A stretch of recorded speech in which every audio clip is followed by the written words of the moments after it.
बिस्मिल्लाहिर्रहमानिर्रहीम, अस्सलाम वालेकुम। आप देख रहे हैं मेरे सवाल और मैं हूं मुनीब फारूक। देखना यह है कि पाकिस्तान की सियासत के अंदर जो तलातुम पिछले 2 साल से बरपा है, आज अगर हम उसका एनालिसिस कर सकें तो ये किस अंजाम तक पहुंच सकता है। आज जो हालात पाकिस्तान के अंदर है, ज़ाहिरी तौर पर एक हुकूमत मौजूद है। ये भी कहा जा रहा है कि IMF के साथ नेगोशिएशन हो रही है। 6 से 8 बिलियन डॉलर का नया प्रोग्राम भी मंजूर हो ही जाएगा, गो के कुछ डिसएग्रीमेंट्स अपनी जगह मौजूद हैं। देखने में आए तो रियासत फंक्शन कर रही है, लेकिन एक जमात जो कि पाकिस्तान तहरीक इंसाफ बादियों नज़र में एक बहुत बड़ी सियासी जमात है, जिसके बानी कायद मुल्क के साबिक वज़ीर आज़म है, जिस जगह पर पाकिस्तान तहरीक इंसाफ चल निकली है, उसका नतीजा क्या होगा। अब अगर देखा जाए तो जो सूरत हाल उस मुतनाज़ा ट्वीट या उस मुतनाज़ा वीडियो के बाद पैदा हुई है, उससे अब हुकूमत भी इस पोजीशन में आ चुकी है जहां वो ये कहे कि हम अब इमरान खान से मज़ीद मुज़ाकरात नहीं कर सकते, और अगर मुज़ाकरात करने हैं तो फिर मुसद्दिक मलिक साहब का मशवरा ये है कि पाकिस्तान तहरीक इंसाफ बगावत छोड़े, उस तरह की जितनी भी ट्वीट्स हैं उनको डिलीट करे और अपनी पोजीशन को रीअलाइन करे। जबकि पाकिस्तान तहरीक इंसाफ का रैंक एंड फाइल कुछ ऐसा इंप्रेशन देता हुआ नज़र आ रहा है कि जैसे कुछ हुआ ही नहीं, पाकिस्तान की सियासत के अंदर कुछ बदला भी नहीं। और बारहा ये कहा जाता है कि जो मैंडेट चोरी किया गया है, जिन्होंने करवाया, उनसे वापस लेकर रहेंगे। अगर यही सिलसिला जारी रहा तो पाकिस्तान की सियासत किस नहज तक जा सकती है। काइनेटिक ऑप्शन आम तौर पर ये फ़ौजी ज़बान में इस्तेमाल किया जाता है, लेकिन पाकिस्तान की सियासत के अंदर काइनेटिक ऑप्शंस क्या हैं, वो कौन सा ऐसा पॉइंट है, कल्मिनेटिंग पॉइंट है या टिपिंग पॉइंट है, जहां पर सारी बातें पहुंचकर सूरत हाल ऐसी शक्ल इख्तियार कर लेती हैं कि फिर कोई डिसाइसिव एक्शन लेना पड़ता है या करना पड़ता है। कुछ बाखबर सहाफ़ी ये समझते हैं कि पाकिस्तान की सियासत बड़ी तेज़ी से उस तरफ जा रही है जहां पर शायद तमाम दरवाज़े बंद कर दिए जाएंगे और हालात मज़ीद कशीदा हो जाएंगे और फिर रियासत को कुछ नया करना पड़ेगा, कुछ बहुत डिसाइसिव करना पड़ेगा। राना सनाउल्लाह साहब जो कि इस वक्त वज़ीर आज़म के मुशीर हैं बराए सियासी अमूर, उनका मौक़िफ़ दिलचस्प होता है, डिफरेंट होता है।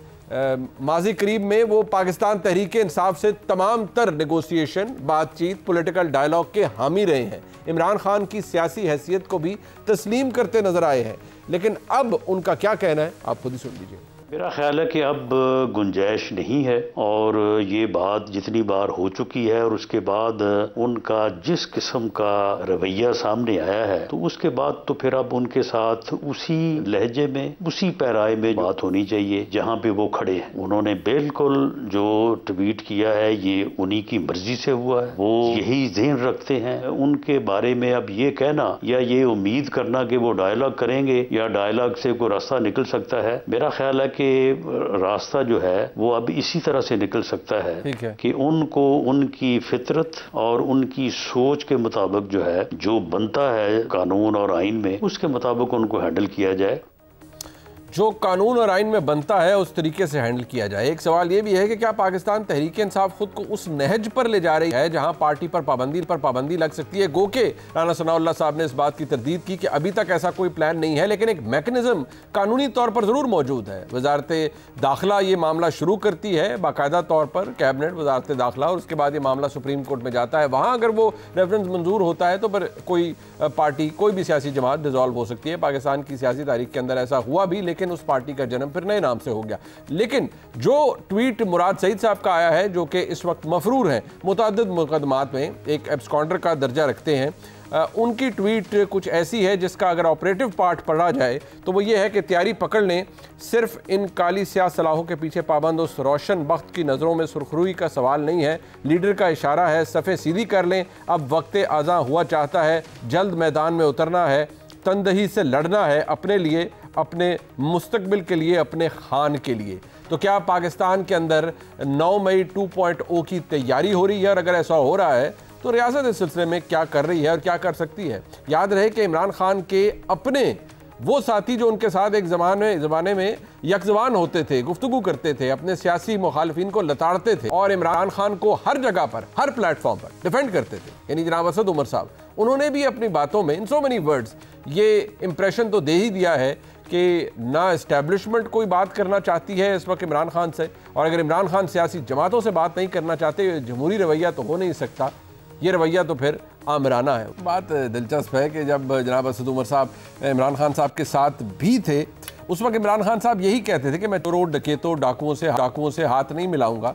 तमाम उनकी जो फर्स्ट ईयर लीडरशिप थी जिसमें जनाब असद उमर शामिल थे, वो भी यकज़बान होकर यही फरमाते थे, यही कहते थे। हालात किस तरफ जा रहे हैं, इस पर बात करने के लिए हमारे साथ मौजूद है जनाब राना साहब, सीनियर सहाफ़ी, किसी तारुफ के मोहताज नहीं। बहुत शुक्रिया राना साहब आपका। जनाब आमिर ज़िया साहब, सीनियर सहाफ़ी हैं, किसी तारुफ के मोहताज नहीं। आमिर ज़िया साहब आपका भी बहुत शुक्रिया।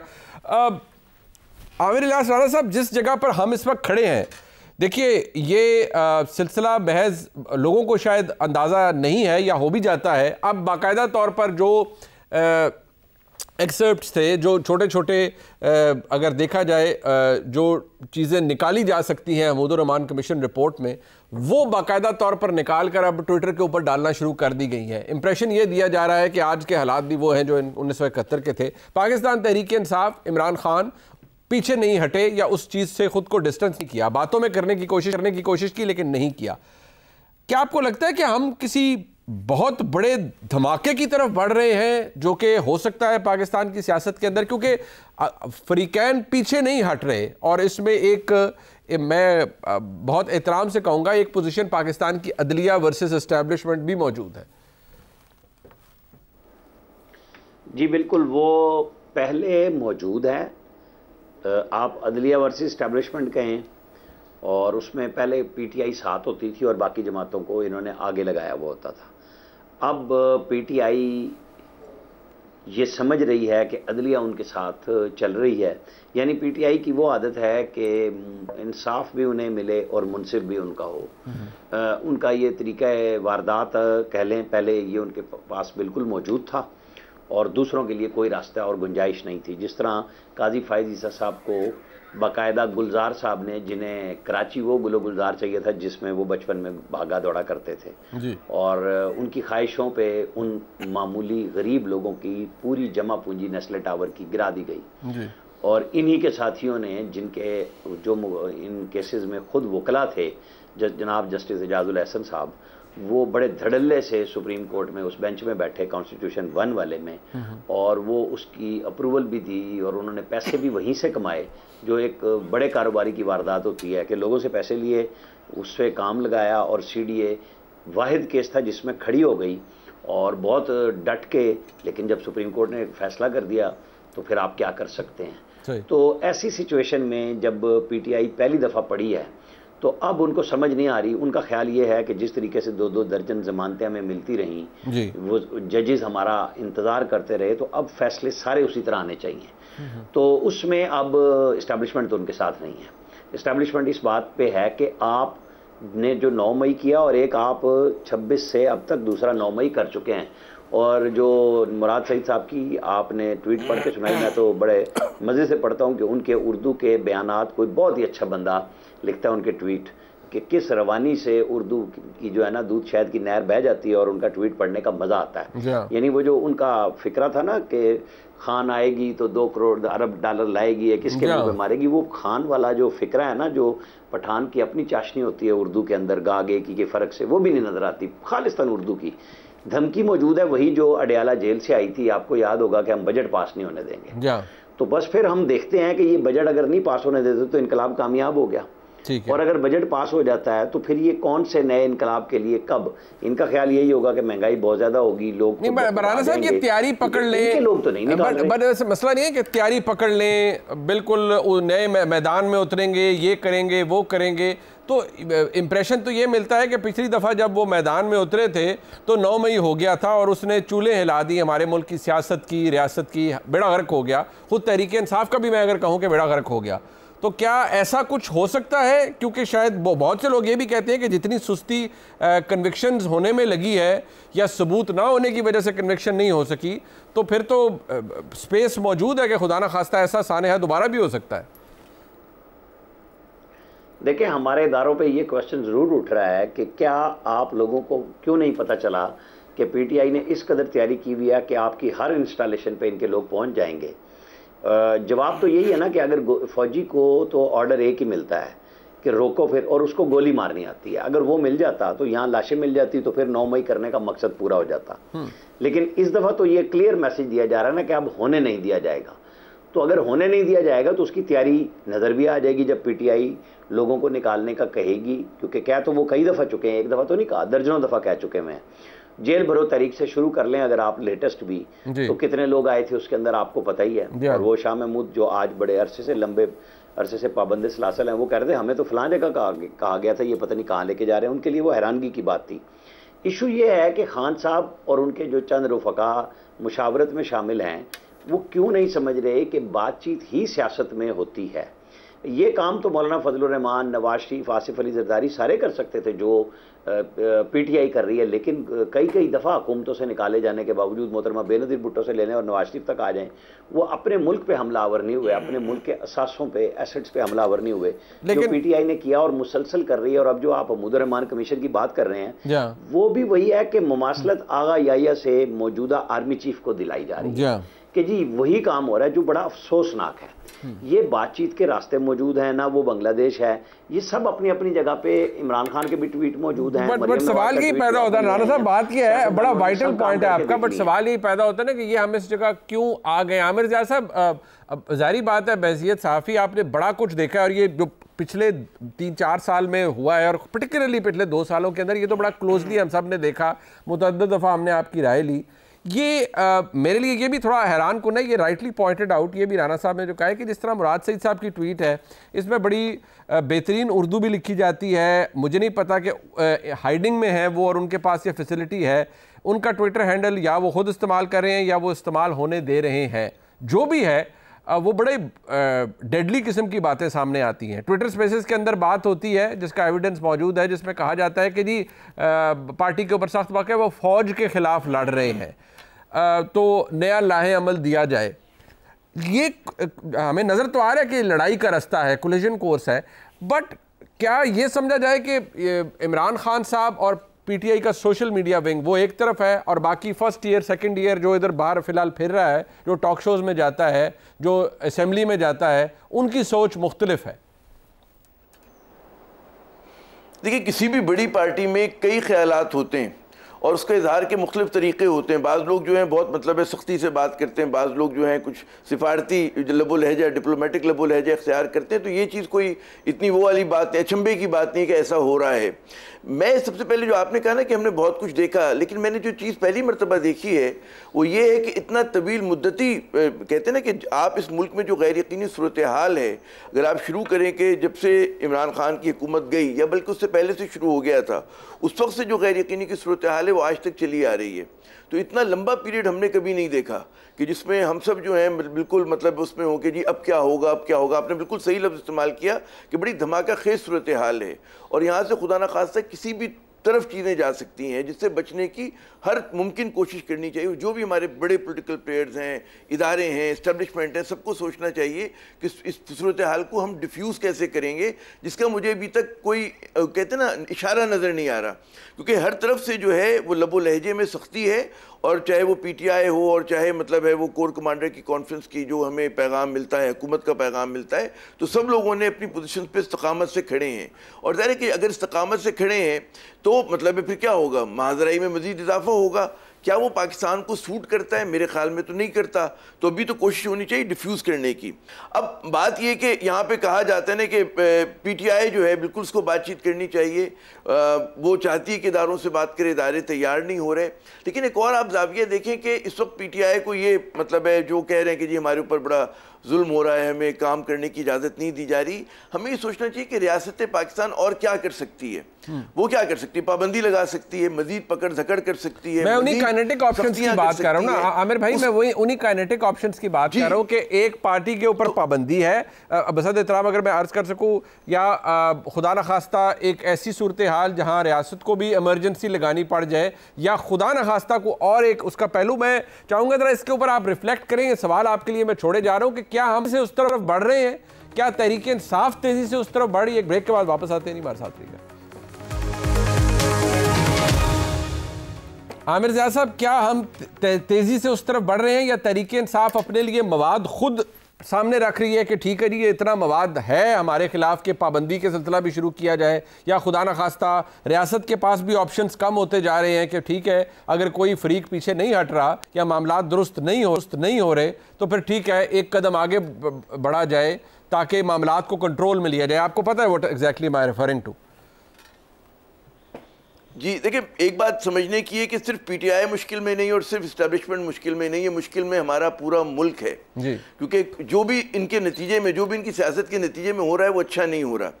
पीटीआई जिस हिकमत अमली पर अमल पैरा है उसने उसकी मुश्किलात में मज़ीद इजाफा किया है, लेकिन वो समझते हैं कि इसी लाइन और लेंथ पे अगर हम बॉलिंग करेंगे तो हमें विकेट मिलेगी, जल्द मिलेगी, देर से मिलेगी, लेकिन वो यही समझते हैं और समझते हैं कि जी हमें जो उनके पीपल्स पार्टी हो गई, नून लीग हो गई और एमक्यूएम भी शामिल है, इनसे हमें बात नहीं करनी है और हम बात करेंगे तो उन इदारों से करेंगे कि जिनसे बात करके ये जमातें दोबारा बरसर इक़्तिदार में आई हैं।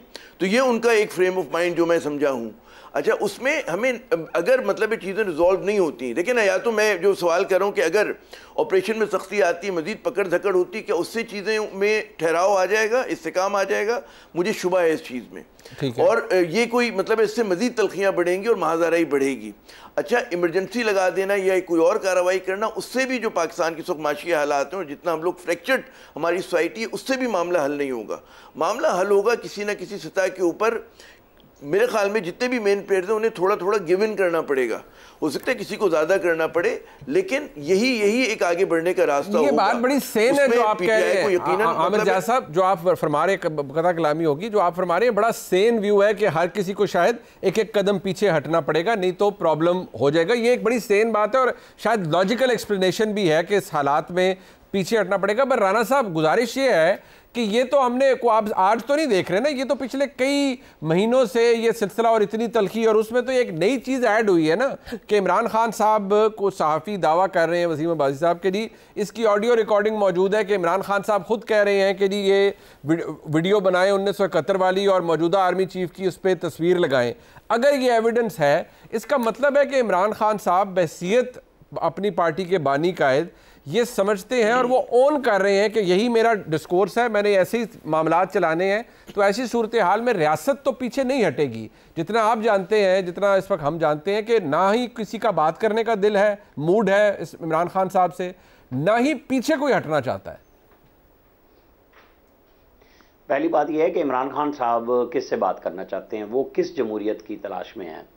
वो भी तो सिर्फ फ़ौज से बात करना चाह रहे हैं और फ़ौज कह रही है कि नहीं, आपने 9 मई को बगावत को जन्म देने की कोशिश की थी जो ख़त्म हो गई। और अब जो आप ऑडियो कहें या नहीं, ऑडियो पे तो आपको पता ही है कि जिस तरह भी रिकॉर्ड हुई हाई कोर्ट इस्लामाबाद में, उससे 100 केस और निकाल लिए गए हैं। हालांकि सुओ मोटो पे पाबंदी है, लेकिन वहाँ पे केसेस चल रहे हैं। ये सुओ मोटो से ज़्यादा बड़ा केस जस्टिस बाबर सत्तार साहब ने ऑडियो लीक्स पे बना दिया हुआ है। वो क्या होगा नहीं होगा ये अदालतें जाने, इदारे जाने, वो फैसले कर लेंगे अपने।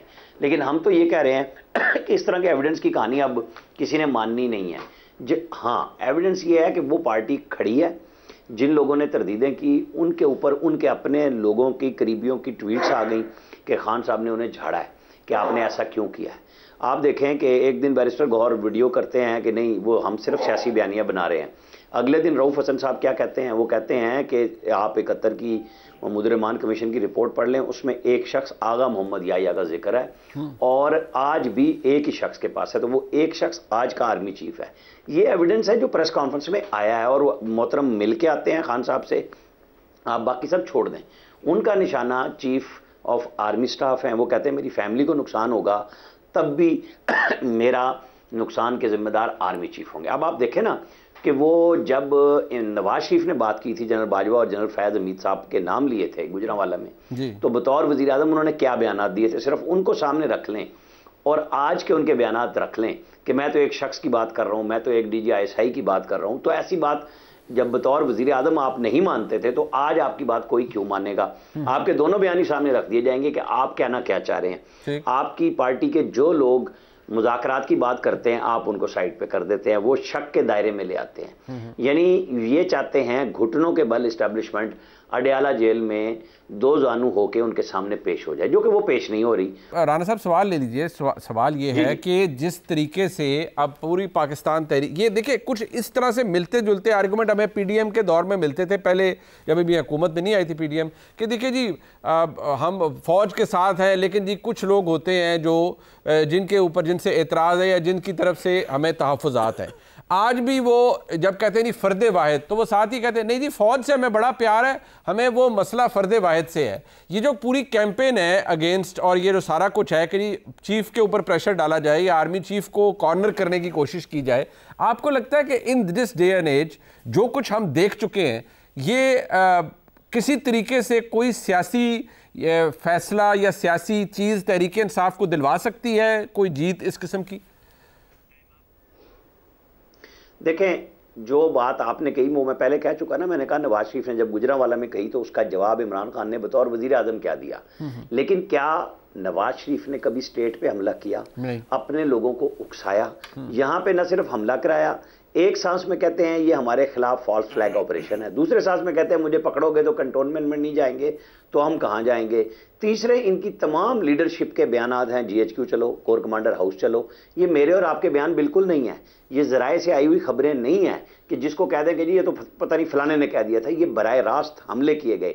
ये फ़र्क है पीपल्स पार्टी, नून लीग और पीटीआई में, कि पीपल्स पार्टी को भी हुकूमतों से निकाला गया, नाराज़गियाँ हुई, मुस्लिम लीग नून को निकाला गया, नाराज़गियाँ हुई, लेकिन अपने ही मुल्क पे नहीं चढ़ दौड़े। उन्होंने रियासत के साथ टकराव भी लिया और रियासत के साथ निभाव भी किया और अपनी सियासत की बका ली। ये कहते हैं कि मैंने सबको घुटनों के बल गिराना है, तो भाई फिर आप गिरा लें, फिर आप गिरा लेंगे तो आप कामयाब हो जाएंगे। आपने आखिरी कॉल जो 1.5 हफ्ता पहले अडयाला जेल से दी थी वो ये दी थी कि बजट पास नहीं होने देना। तो फिर हम और आप वेट करते हैं कि इनकी जो मुराद सईद साहब कह रहे हैं कि ये कहां से लोगों को जौक दर जौक निकालेंगे। मैं और आप यहीं थे 25 मई 2022 को, जब सवाबी में इमरान खान साहब की अपनी केपी में गवर्नमेंट थी और वो इस्लामाबाद पे चढ़ाई कर रहे थे। कितने घंटे वो वहां खड़े रहे। आप मकबूलियत पे चले जाएं, बेशक 8 फरवरी को आप गिन लें, वो लोगों ने वोट दे लिया, उसके बाद ज़िमनी इलेक्शन भी हो चुके। मुल्तान में कितने लोग आए थे वोट डालने, वो आपको और हमें पता चल चुका हुआ है। लोगों ने अपने गुस्से का इजहार कर लिया, मजीद नहीं वो करेंगे, सड़कों पे कोई नहीं आएगा, केपी में कुछ तो रियासत में कोई नहीं चढ़ाई करेगा। ये बात अपनी जगह दुरुस्त है। मैं आमिर राना साहब आपका शुक्रिया अदा करता हूँ, जनाब आमिर ज़िया साहब का शुक्रिया अदा करता हूँ। हालात मामलात इस वक्त कशीदा हैं, किसी से ढके छुपे नहीं है, हम जितना मर्जी उसको शुगर कोट करें, लेकिन पाकिस्तान की सियासत के अंदर भी एक तल्ख सी सूरत हाल है, संगीन सूरत हाल है। और जिस डगर पर पाकिस्तान तहरीक इंसाफ के दोस्त, ख़ास तौर पर पाकिस्तान तहरीक इंसाफ की बानी कायद जनाब इमरान खान चल पड़े हैं, वो भी तबाहकुन है। और उसका जवाब भी जो ज़राए बताते हैं ये कि वो उतना ही ज़ोरदार आएगा और डेफिनेटली आएगा जो इस वक्त की इत्तलात हैं। प्रोग्राम में एक ब्रेक शामिल करते हैं, हमारा अगला सेगमेंट तैयार है, हमारे साथ रहिए। मुल्क की सियासत जा किस तरफ रही है और सियासी जमातें क्या इस बहरान से मुल्क को निकाल सकती हैं या नहीं, ये जानेंगे हम। जनाब मोहम्मद अकरम चौधरी साहब हमारे साथ मौजूद हैं, सीनियर कॉलम नवीस हैं। चौधरी साहब बहुत शुक्रिया आपका, वैसे तो आप प्रोग्राम्स में नहीं आते, लेकिन चले आज आपने ज़रा नवाजी की, आप तशरीफ़ ले आए। चौधरी साहब एक बात जो कि मैं चाहता हूँ कि आप सियासी जमातों को बड़ा करीब से देखा है आपने, जितनी भी सियासी जमातें हैं आपका ताल्लुक भी है over the period of time. आज जिस जगह हम फंस गए हैं, मतलब फंस ही मैं कहूँगा, जिस जगह हम हैं, तो लगता है ऐसे है जैसे खुदा न खास्ता हम एक बहुत बड़े बहरान की तरफ जा नहीं रहे, बल्कि दौड़ लगाई हुई है हमने। इस जगह से कैसे निकलेगी पाकिस्तान की सियासत और कैसे तरक्की कर सकता है पाकिस्तान? बहुत शुक्रिया एक तो आपके बुलाने का, और ऑनेस्टली बड़े भारी दिल के साथ मैं आपको खुदा हाफिज़ भी कहूँगा। और हमने आपके साथ बहुत अच्छा वक्त गुजारा है, मेरे लिए भी बड़ा, मेरे लिए ख़ास तौर पे इसलिए कि मेरा आपके बुज़ुर्गों के साथ भी एक रिश्ता है, एक ताल्लुक़ है, और मेरे लिए वो बहुत काबिल एहतराम है। उस रिश्ते की बुनियाद पे ये ताल्लुक़ बना था, बिल्कुल इंशाल्लाह रहेगा। और I wish you good luck, anywhere you are going, it is your right. और हमारे साथ आपका वक्त अच्छा रहा, सफ़र अच्छा रहा, और इस सफ़र के बाद फिर सफ़र की गुंजाइश हमेशा बाकी रहेगी। बिल्कुल। और ये वो फीलिंग्स होती हैं जहाँ हर इंसान को आगे जाने का शौक़, इरादा और कोशिश और हक़ होता है। बिल्कुल ऐसे, तो वो आपका भी है, और हम लेकिन आपकी कमी ज़रूर महसूस करेंगे। बहुत शुक्रिया। तो इन कमेंट्स के साथ मैं आपको खुदा हाफिज़ कहूँगा, और अब मैं आपके सवाल की तरफ आऊँगा। देखिए मुनीब, मसला ये है कि पाकिस्तान में आज के दिन में बड़ी माजरत के साथ, जितने भी हमारे फ़ैसला करने वाले लोग हैं वो अगर सेल्फलेस हो जाएं तो पाकिस्तान की तकदीर बदल सकती है। मतलब जिन्हें हम स्टेक होल्डर्स कहते हैं। स्टेक होल्डर्स कह लें, लेकिन मैं तमाम अदारों को शामिल करता हूँ, सारे जी, सबको करता हूँ, किसी एक को मैं माइनस नहीं करता हूँ, क्योंकि किसी एक के माइनस होने से पाकिस्तान आगे नहीं जा सकता। तो सबको सेल्फलेस होना पड़ेगा और सेल्फलेस होते हुए इंसाफ को अपनी नज़र से नहीं देखना है, इंसाफ को रियासत के हिसाब से देखना है। आज हुकूमत का मामला नहीं रहा, आज मसला रियासत का है। क्या ये रियासत एक कामयाब रियासत के तौर पर कन्वर्ट हो पाएगी? आज ये फ़ैसला करने का वक्त है। और अगर आप ये फ़ैसला नहीं करते, अपने अपने छोटे छोटे सियासी या माली मफादात, मुझे ये कहने में कोई आर नहीं है कि हमारा पॉलिटिशियन और हमारे फ़ैसला साज अगर इन चीज़ों पे गैर जानबदार हो जाएं तो ये मुल्क बहुत ज़रखेज़ है, इसमें बहुत पोटेंशियल है, इसके अवाम में बहुत पोटेंशियल है और इसकी धरती में बहुत पोटेंशियल है। हम बहुत आगे बढ़ सकते हैं, लेकिन बदकिस्मती से हम सेल्फलेस नहीं रहे। मतलब आपको लगता है कि थोड़ा पीछे हटना पड़ेगा हर एक को? अगर देखा जितना तनाव है इस वक्त, ये तनाव जो है ना, देखें तनाव बड़ा वाज़िया है। एक तो होता है ना कि तनाव का कोई बैलेंस होता है, ये बैलेंस ही नहीं रहा, ये बैलेंस आउट हो चुका है। ठीक, तो इसको बैलेंस करने के लिए आपको कोई एक्स्ट्रा डिसीजंस लेने की ज़रूरत है, तो वो डिसीजंस में आपको अपनी कुर्बानी भी देनी पड़ सकती है। तो अगर हम इस जज्बे के साथ आगे नहीं आएंगे और कोई एक नहीं, हर तरफ से, मिसाल के तौर पे जो आज क्लेमेंट हैं कि हमारे साथ ज़्यादती हुई है, अगर वो यही करते रहें और उसी ज़्यादती की इस्लाह की तवक्को करते रहें तो भी आगे नहीं बढ़ा जा सकता। तो सबको स्पेस देनी पड़ेगी और मुझे नहीं लगता कि ऐसी सोच भी कहीं पर मौजूद है। अगर ऐसी सोच नहीं है तो मुझे आप बताएं कि रियासत कैसे महफूज हो सकती है। मतलब फिर हमने दौड़ लगा दी है एक बहरान की जाने। जी, हम बहरान की तरफ बहुत तेज़ी के साथ आगे बढ़ रहे हैं और हमारे पास रास्ता भी सुझाई नहीं दे रहा है और ये एक ऐसी सिचुएशन है जिसमें हमसे गलत फ़ैसलों की तवक्को भी की जा सकती है, जिसका मुल्क मुतहम्मल नहीं हो सकता। हमें कोशिश करनी चाहिए कि मुल्क के तमाम स्टेक होल्डर्स और वो तमाम लोग जो आज अवामी पजीराई का दावा करते हैं, उन्हें अपने मफादात से पीछे हट के ज़ाती ताल्लुकात और ज़ाती मफादात को सोचते हुए अलग करना होगा। अगर वो अलग करें और मुल्क के तमाम स्टेक होल्डर्स के साथ इसी जज्बे के साथ वो भी बैठें और वो लोग भी बैठें, तो फिर ये मुल्क आगे बढ़ सकता है, वरना ये मुमकिन नहीं है। इन हालात में ऐसे इस जगह पे मुमकिन नहीं है जिस जगह पे नहीं, सिर्फ ये इशू नहीं है। देखें, अगर तो होना कि पॉलिटिकल स्टेबलाइज कंट्री हो और चीज़ें आप इंतजामी अमूर हों, आज आपकी गुड गवर्नेंस कुछ नहीं कर सकती। हाँ, अभी आपका और बड़े मेजर फंडामेंटल डिसीजंस की ज़रूरत है। आज आप ये कहें कि जी हम लेपा पोती करके मुल्क का निज़ाम चला रहे हैं, गुड डिसीजंस कर रहे हैं, पुलिस ठीक काम कर रही है, FIA ठीक काम कर रही है, बैंक्स अपना अपना काम ठीक कर रहे हैं और ये इकॉनमी ठीक हो जाएगी, तो ऐसे नहीं होने वाली है। बिल्कुल ठीक। बहुत शुक्रिया चौधरी साहब, आपका बेहतरीन वक्त मेरा समा के अंदर गुजरा है और उसकी यकीनी तौर पर एक वजह आप भी है, लेकिन बहसियत इदारा मैंने यहाँ बहुत कुछ सीखा है। और हमेशा से एक बात मैं कहता हूँ कि किसी भी इदारे में आप जाएं, अगर आप वहाँ से कुछ सीख के आगे बढ़ते हैं, सीख के निकलते हैं, तो ये बहुत बड़ा असासा होता है। समा पाकिस्तान के बेहतरीन इदारों में से एक है और ये मैं अब विद अथॉरिटी कह सकता हूँ क्योंकि मैंने इस इदारे के साथ काम किया है और इस इदारे के साथ जो लोग मंसूब हैं वो तमाम बड़े अच्छे प्रोफेशनल्स हैं। और मैं हमेशा ये कहता रहा हूँ और मैं आज भी कहूँगा कि इस इदारे को जो बाकी इदारों से चीज़ डिफ्रेंशिएट करती है वो इसकी मैनेजमेंट है और इसके ओनर्स हैं, यानी अब्दुल अलीम खान साहब। जिस तरीके से उन्होंने इस इदारे को अब बनाया है और जिस तरीके से वो चला रहे हैं, जिस तरीके से इस इदारे के अंदर लोग अपने एम्प्लॉयर के लिए दुआ करते हैं, वो एग्जाम्पलरी है। मुझे नहीं लगता पाकिस्तान के अंदर इस वक्त आज की तारीख में कोई ऐसा इदारा है जहाँ पर अपने एम्प्लॉयज़ का इस तरीके से ख्याल रखा जाता है। विद दिस चौधरी साहब, आपका बहुत शुक्रिया और इंशाल्लाह फिर आपसे किसी और जगह मुलाकात होगी। प्रोग्राम देखने का शुक्रिया। खुदा हाफ़िज़।